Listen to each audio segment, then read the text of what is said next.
Hello and welcome to the Genuine Learning blog. My name is Melissa Galasso, and today we're going to talk about a new exposure draft from the GASB on infrastructure assets. So this is sort of phase 2 of the project. They've already put out a preliminary views document last year, and so now we're taking a look at the exposure draft that kind of brings the whole thing together.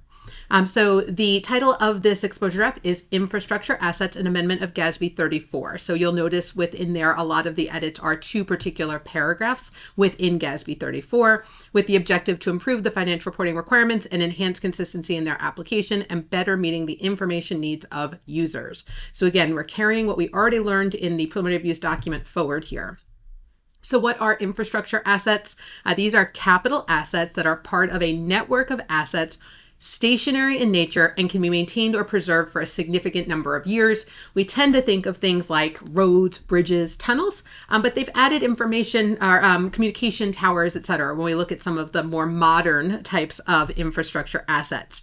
It does clarify that buildings that have a primary purpose that is integral to a network of infrastructure assets, but are only an ancillary part of that network, should be considered infrastructure assets. So that is a clarification.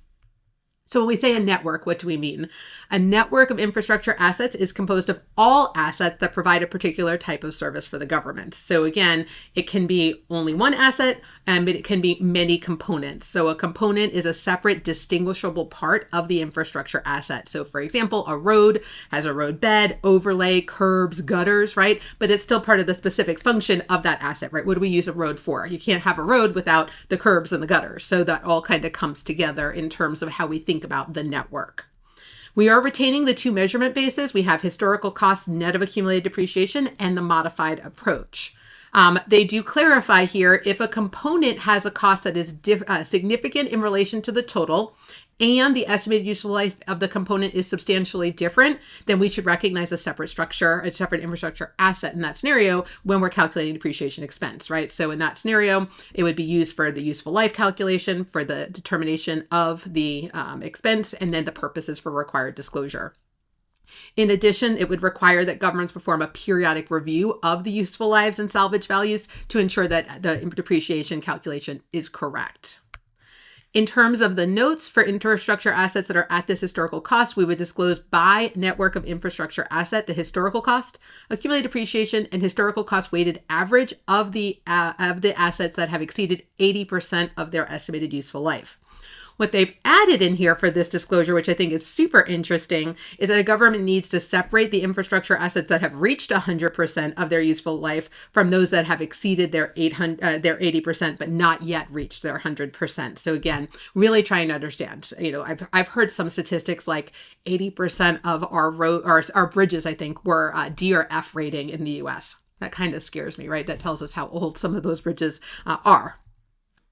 If you're using the modified approach, it does amend GASB 34 to allow governments that meet the following requirements to use the modified approach. So first, you have to maintain an up-to-date inventory, no surprise, perform condition assessments on those assets, estimate each year the annual amount to maintain and preserve the infrastructure assets. And again, that'll also be both at the condition level and at the RSI level, and maintain documentation demonstrating that those assets are being preserved approximately at or above the condition required in the RSI by that government. They removed the 34 requirement to describe the modified approach to reporting infrastructure assets because, again, in that scenario, we already know what that is. We've had it for a long time. In terms of overall notes within the note disclosure about capital assets, infrastructure needs to be divided out by network of infrastructure assets. And they have with a policy for monitoring and maintenance and preservation, they need to briefly describe what that policy is in their footnotes. So the proposed effective date, we're looking at fiscal years beginning after June 15 to 28. So we're looking at fiscal end calendar 29. However, early adoption would be permitted. This is mostly prospective with a few exceptions to that in terms of application. All right, so if you are interested, the GASB would love to hear from you, so you can get your comments in, and they would definitely love to hear what you have to say in this area. So thank you guys so much for joining me, and I look forward to seeing you on a future blog. Have a great day, guys. Bye-bye.